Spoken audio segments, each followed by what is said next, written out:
हमारा पेट है धार्मिक, इसलिए कहा जाता है कि बेटे सोच के खाओ, जहां भी जाते हो देख के खाओ, किस तरह से, किस विचार से ये खाना बनाया है, किसने बनाया है, किस प्रेम से बनाया है या नहीं बनाया है, इसका विचार करो।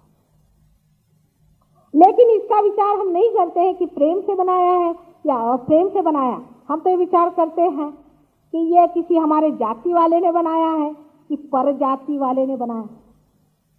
उसके लिए भी उदाहरण रामचंद्र के हैं आपके सामने। इन्होंने शबरी के बेर खाए।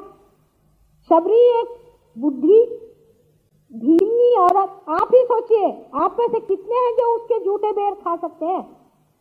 कितने भी प्रेम से वो देंगे तो आप चुपके से पीछे फेंक देंगे ज्यादा से ज्यादा। इतना ही नहीं कि खुद खाया, पर सीता जी से कहा कि ना ना ना ना, मैं तुझे कुछ बेर नहीं देने वाला, ऐसा तो मैंने कभी मेवा खाया ही नहीं। लक्ष्मण जी को गुस्सा चढ़ रहा था।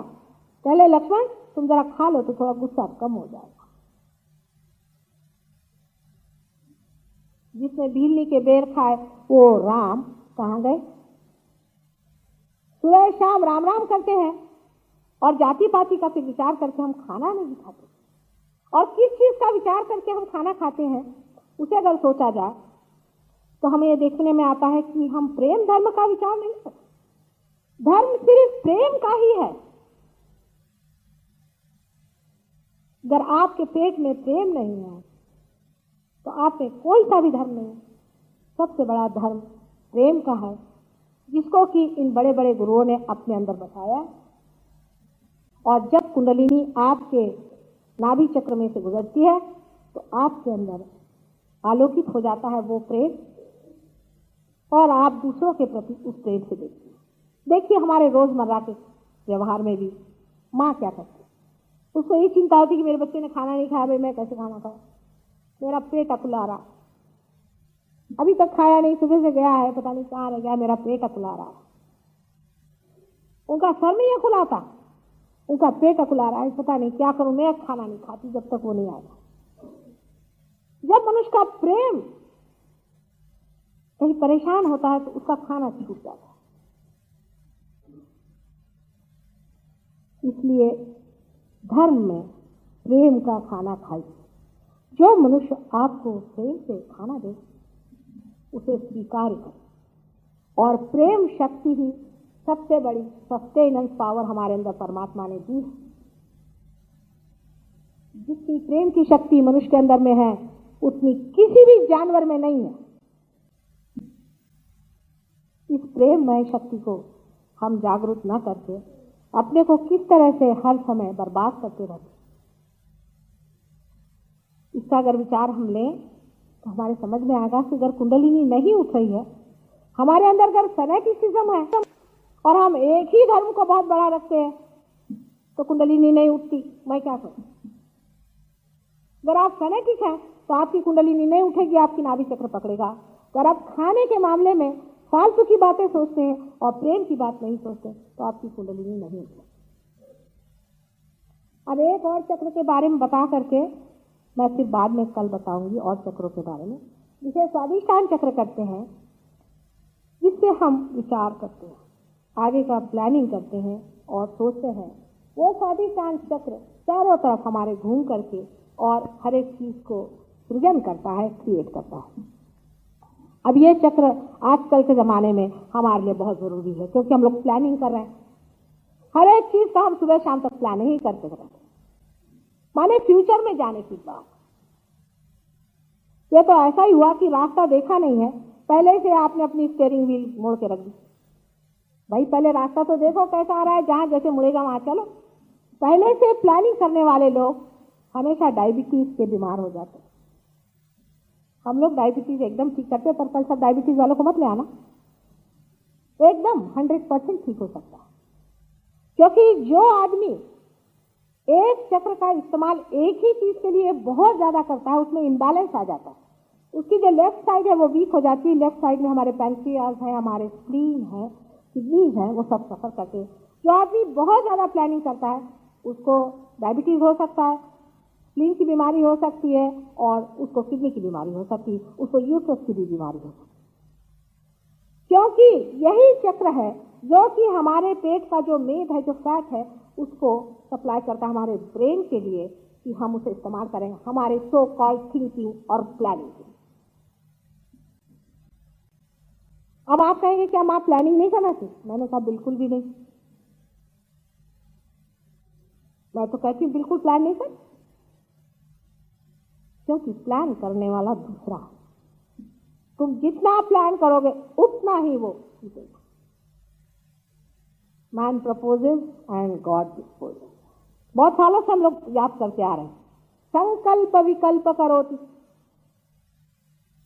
लेकिन इसे विश्वास नहीं था माँ की बात में कि माँ कह रही है कि प्लान मत करो, पहले परमात्मा को जान लो फिर उसके प्लान को भी जान लो।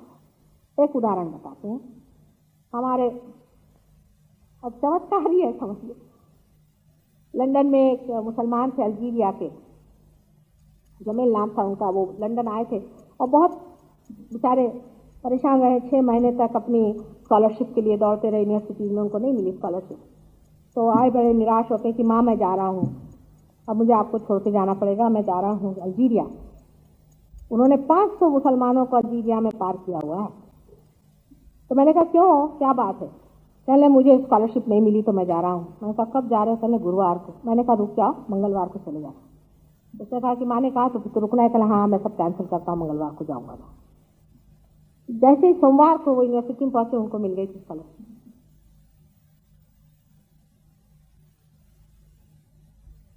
दूसरे एक साहब हैं गविन ब्राउन, वो आने वाले हैं अभी, आप उनसे पूछेगा। उनको बेचारों की बड़ी पैसों की दिक्कत हो गई थी पहले, तो उनको एक बड़ी अच्छी नौकरी मिल गई, लेकिन उनको सऊदी अरेबिया जाना था। उन्होंने आके कहा माँ नौकरी तो बहुत बड़ी मिल गई लेकिन सऊदी अरेबिया जाने का मन नहीं करा। अब आप यहाँ हैं तो मैं तो आपकी सेवा में रहना चाहता हूँ, सऊदी अरेबिया में नहीं जाना चाहता। तो मैंने कहा अच्छा बेटे जैसा तुम्हारा मन है। 2 दिन बाद आके कहा कि वो तो कॉन्ट्रैक्ट ही कैंसिल हो गया, वो तो नौकरी ही नहीं चली गई हमारी। हमने कहा चलो ठीक है, जो भगवान की इच्छा, जैसे राखा हूँ तो ऐसे ही रहूँ। तो उसके बाद आकर के कहा कि कमाल है, यहीं पे मुझे उससे भी बड़ी नौकरी मिल गई है लंदन में। मैंने कहा लो, पर इसका मतलब यह नहीं कि जिसकी आप इच्छा करते हैं वही परमात्मा की भी इच्छा है, उसके इच्छा के अनुसार चलना आना चाहिए। सब लोग कहेंगे दाई विल बी डन, फिर इस चर्च में जाकर बाहर आकर के फिर प्लानिंग शुरू। अपने यहाँ का जो सारा प्लानिंग चौपटाया है उसका कारण ये, परमात्मा का प्लान पहले समझ लीजिए फिर आप प्लानिंग करिए। पहले आप आत्म साक्षात्कार ले लीजिए, पहले ये सोच लीजिए कि उसका क्या प्लान है, फिर उसमें फिट होइए, क्योंकि वो तो डायनामिक चीज है ना। इतना बड़ा प्रचंड कोई ऊपर से सारा प्लान कर रहा है, आप यहाँ चुटपुटे क्या प्लान कर रहे हैं? आपकी हस्ती ही क्या है जो किसी चीज का प्लानिंग करे? आप क्या जानते हैं कि आज सूरज की क्या दशा होगी? बहुत बार वेदर फोरकास्ट लंदन में आता है, हमको जब जाना होता है तो कभी भी सूरज नहीं छिपता, आता ही है बाहर। हमारे सब लड़कों ने लिखा है इफ माता जी is coming out of her house you need not see the weather forecast. सारे ग्रह गोल सब कुछ आपके हाथ में घूम सकते हैं, पर आप जानते हैं कि प्लानिंग क्या है उसकी।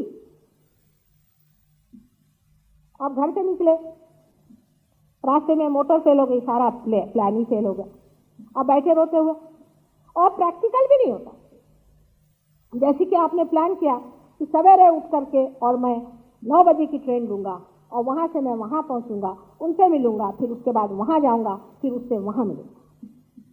पहले तो 9 बजे आप उठेंगे ही नहीं, उठे तो आपको बस मिलेगी ही नहीं तो बरसात होकर के आपके सारे कपड़े भीग जाएंगे, आपको घर जाना पड़ेगा। फिर किसी तरह से मिल गया, आप उस आदमी के पास पहुंचे, उस आदमी से सब गड़बड़ मामला हो जाएगा क्योंकि आप देर से पहुंचेंगे, क्योंकि वो भी प्लानिंग कमीशन वाला होगा। वो भी सोचेगा कि मेरा सारा प्लान चौपट, और आप बड़े दुखी कि मेरा प्लान ही सब चौपट हो गया। जो आदमी फ्यूचर की सोचते रहता वो कभी आनंदी और सुखी नहीं हो सकता।